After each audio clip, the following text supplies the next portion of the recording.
आइए बात करते हैं अपने ऑटो चालक साथियों से कि वो क्या कहना चाहेंगे सरकार से। हर रोज दूसरे दिन चालान है और सीएनजी का रेट है, हर रोज बढ़ रहा है। तो आपका किराया नहीं बढ़ रहा है? किराया कहाँ बढ़ रहा है सर? सवारी मतलब हमें कम और देने को तैयार है, कम लेने को तैयार है। अभी पिछले महीने क्या रेट था सीएनजी का कैसे था भैया जी? अब 56 रुपये 56 रुपये हो रहा है सर। जैसे कि आप देख रहे हैं यहाँ पर सभी ऑटो टैक्सी चालक जो इसका सीएनजी का रेट है उसको लेकर खासा नाराज हैं। और आइए और बात कर सकते हैं। सर आपका नाम क्या है? सर मेरा नाम वीरेंद्र है जी। सर मैं बहुत आगे आ जाइए।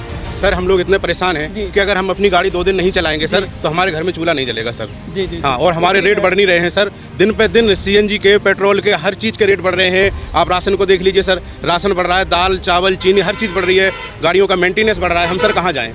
जगह जगह हम कहीं भी अगर गाड़ी खड़ी कर देते हैं 1 मिनट में हमारा चालान कट जाता है सर। हम रोड पर निकलते हैं सर जनता की सेवा के लिए, लेकिन हम अगर चाय पीने के लिए भी गाड़ी खड़ी कर दें तो पुलिस वाले आते हैं हमारा चालान काटते हैं। सर हम केजरीवाल जी से कहना चाहते हैं कि हम लोगों की सुने, हम इस टाइम बहुत परेशान हैं। ऑटो चालक, टैक्सी चालक इस टाइम आत्महत्या पर उतारू हैं और केजरीवाल जी से हम ये भी संदेश देना चाहते हैं कि जिस तरह हम आपको लाए थे उसी तरह हम आपको उसी जगह पहुंचा भी देंगे।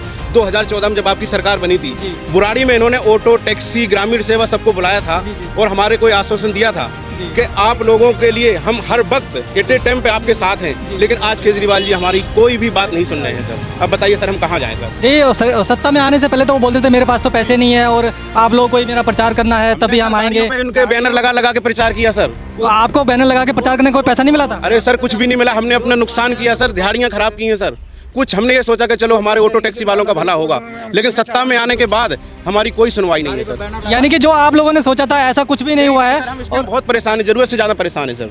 हमारी सुनी जाए और आगे सरकार को ये आगे तक बात पहुंचाई जाए आपके चैनल के माध्यम से। हम चाहते हैं केजरीवाल जी हमारी सुने, अगर हमारी नहीं सुनते हैं तो हम सभी चालक भाई उनको हरा भी सकते हैं, हमारी कोई वोटिंग उनके पास नहीं जाएगी। अच्छा, आपने कुछ ये अभी मैंने देखा था एक पार्टी भी बना ली आप लोगों ने? हमारी जन सेवा पार्टी है, हम तैयार कर रहे हैं और वही हम सपोर्ट कर रहे हैं जन सेवा पार्टी को। अगर केजरीवाल जी हमारी नहीं सुनते हैं तो हम पूरा पार्टी को सपोर्ट करेंगे। जन सेवा पार्टी हमारी जो है उसको ही हम सपोर्ट करेंगे। जी, जैसे कि आप देख रहे हैं, सुन रहे हैं, यहाँ पर चालक साथियों ने एक जन सेवा ड्राइवर पार्टी के नाम से एक पार्टी भी बना ली है और केजरीवाल साहब से उन लोगों की रिक्वेस्ट है अगर वो हम बातें नहीं मानेंगे, हमारी चीज़ें जो शिकायतें हैं वो पूरी नहीं करेंगे और ये सीएनजी का बढ़ता रेट पे कंट्रोल नहीं करेंगे तो वो लोग आने वाले इलेक्शन में और जो इलेक्शन भी लड़ेंगे और सत्ता में भी आएंगे। जी सर, आप क्या कहना चाहेंगे? हाँ जी, मेरा नाम विजय है जी, मैं ऑटो चालक हूँ और मैं ये चाहता हूँ जी हमारी पेंशन नहीं है और मेरा जवान लड़का ख़त्म हो गया, उसका इंश्योरेंस नहीं दे रहे।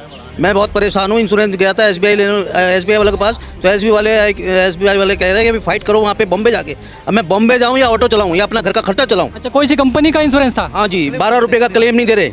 12 रुपये का जो साल का कटता है वो क्लेम नहीं दे रहे। 330 रुपये का कटता है 4 लाख का, वो नहीं दिया। दोनों में बता दिया कि जी उसका हार्ट अटैक हुआ है। एक तो इंश्योरेंस मिलना चाहिए कम से कम। जी देखिए किस तरीके से ऑटो टैक्सी चालक को परेशान किया जा रहा है और बड़ी मुश्किल से ये लोग अपना इंश्योरेंस वगैरह कराते हैं, उसके बावजूद उनका जो क्लेम का वक्त आता है उनको क्लेम नहीं दिया जाता है। और सर मैं ये चाहता हूँ कि हमारी पेंशन बंदे, कि हम जितने बुजुर्ग हैं हिलते हिलते ऑटो चलाएंगे तो हमारी पेंशन कब मिलेगी? हमें दुनिया का तो भत्ता मिल रहा है, हमें पेंशन भी नहीं मिलती, अलॉट नहीं होती। जी बिल्कुल सही बात है। पूरी लाइफ इन लोगों की पब्लिक सेवा में कट जाती है और बुढ़ापे में आके इनको कोई पेंशन नाम की ऐसी कोई चीज़ नहीं होती है। और सर आप कहना चाहेंगे? हाँ, मैं ये कहना चाहता हूँ, मैं नाम लूँ या फिर किसी और? नहीं आप तो मैं अपने गलत नहीं है, आप नाम ले सकते हैं। अगर कोई गलत आदमी का नाम लो तो कोई दिक्कत नहीं है, जो सही आदमी है उसका सही नाम लेना बस। जी, तो मैं प्रचार मंत्री से कहना चाहता हूँ, जिस तरीके से वो प्रचार पे अंधाधुंध पैसे की बर्बादी कर रहे हैं, वही पैसा अगर हम ऑटो वालों में लगाया जाए, हमको राहत दी जाए, सीएनजी कम में, दाल चावल आटा इसमें कम दिया जाए तो हमें शायद लगता है हमें राहत मिलेगी। लेकिन आप अपना प्रचार थोड़ा कम करें जो ज़्यादा बेहतर रहेगा। बिल्कुल, जैसे कि प्रचार मंत्री आपने बोला तो शायद मैं सही समझ रहा हूँ कि आप केजरीवाल साहब के बारे में ही बात कर रहे हैं। जी, क्योंकि आजकल बहुत प्रचार हो रहा है और स्टार्टिंग में जब हमारे आदरणीय केजरीवाल साहब आए थे तो उन्होंने अपने एमएलए जी को भी मना किया था कि आप कोई प्रचार नहीं करेंगे क्योंकि ये जीत हमारी नहीं है, ये पब्लिक की जीत है और पब्लिक का पैसा हम ऐसे बर्बाद नहीं करेंगे। तो किस तरीके से क्या और कहना चाहिए? कहा तो उन्होंने बहुत कुछ था कि मैं सत्ता में आऊँगा, मैं कोई गाड़ी नहीं लूँगा, बंगला नहीं लूँगा, स्कूटी से जाऊँगा ऑफिस। आज देखो सारी सुविधा भुगत रहे हैं। ये आम आदमी नहीं है, अब ये खास आदमी हो गए हैं। अच्छा, नहीं आपको क्या मिला? नहीं, इनको तो सब कुछ मिल गया, इन्होंने सब कुछ ले भी लिया है, आप लोगों को क्या मिला? हमें सिर्फ धोखा मिला है, सिर्फ धोखा। आश्वासन के अलावा हमें कुछ नहीं मिला कि तुम्हारे ऑटो वाले के लिए ये कर देंगे वो कर देंगे, कुछ नहीं करा इन्होंने। सीएनजी के बढ़ते रेटों के बारे में क्या कहना चाहेंगे आप? जी, ये तो बस समझ लीजिए जैसे केंद्र सरकार ने बीमारी से बचने के लिए 2 डोज दी थी, ये दिन प्रतिदिन एक नई डोज दे रहे हैं। आप सुबह आँख खोलोगे एक नई डोज आपके लिए तैयार है, आपको पता भी नहीं चलेगा कि आपकी महंगाई की एक डोज लग चुकी है। माय गॉड, ये तो सभी ऑटो टैक्सी चालक इतने परेशान हैं कि अब की बार शायद वोट देना पसंद नहीं करेंगे आप, या मैं तो इनके लिए जगह ढूंढ रहा हूँ कि हिंदुस्तान में कोई ऐसी जगह हो जहाँ इन्हें छोड़ के आऊँ। ये आप क्या कहना चाहेंगे? सर मैं तो सिर्फ एक चीज़ कहना चाहता हूँ, हमारे जितने भी ड्राइवर भाई लोग हैं, इनकी जो भी डिमांड है थोड़ा ध्यान दिया जाए। और पहला तो एक इंश्योरेंस का ध्यान दिया जाए, जो हम लोग नहीं कवर कर पाते, कि इंश्योरेंस गवर्नमेंट अपनी पॉलिसी लेकर आए। दूसरा, थोड़ा गैस के रेट पे ध्यान दे, जो हम लोग को मार्जिन 50% से नीचे आ चुका है।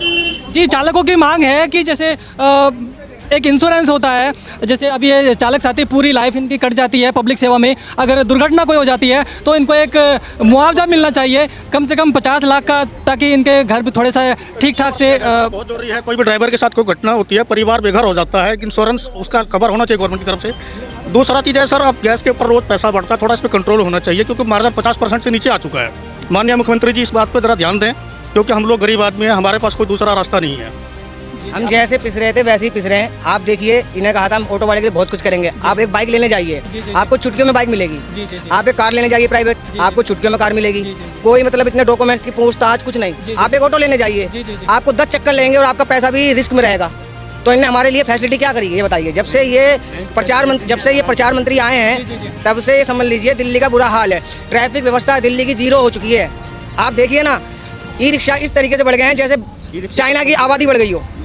ठीक है ना, कोई उसका डिसिप्लिन नहीं है, कोई पॉलिसी नहीं है। कहाँ क्या कहना चाहेंगे आप केजरीवाल साहब से, किन किन चीज़ों पर ध्यान करें अभी? जी, एक तो प्याज कम होने चाहिए। हम लोग जी क्या करें जी, सबसे पहले तो यह है कि जो बढ़ती हुई महंगाई है इसमें अंकुश लगाएं, ताकि हम अपने बच्चे पाल सकें। ठीक है। दूसरी बात, हमें जो गाड़ी के मतलब चालान ज़्यादा होते हैं, ठीक है, गलती हो तो चालान हो, अच्छा है।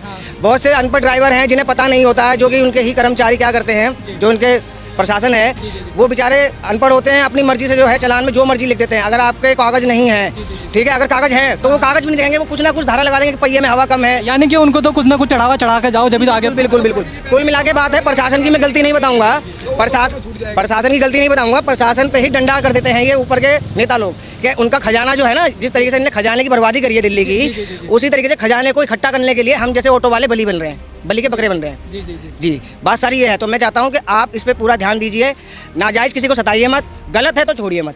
यानी कि अभी आप खासा परेशान हैं, और अभी एमसीडी के इलेक्शन भी आने वाले हैं, तो आप तो वोट केजरीवाल साहब को देंगे? मुश्किल लग रहा है सर, इस बार तो मुश्किल लग रहा है, और आशा करता हूँ कि सभी मेरी बात सुन के सचेत हो जाएंगे कि इस बार केजरीवाल। आप अपने सभी चालक साथियों से क्या मैसेज देना चाहेंगे उनको? मैं सभी से कहना हूँ, अपनी बुद्धि का प्रयोग करें, धोखे से बचें। 5 राज्यों में चुनाव है। मैं हिंदुस्तान के सभी ड्राइवरों से कहना चाहता हूँ कि भैया मीठी मीठी बातों में ना आएं, इंसान का काम देखें तभी वोट दें।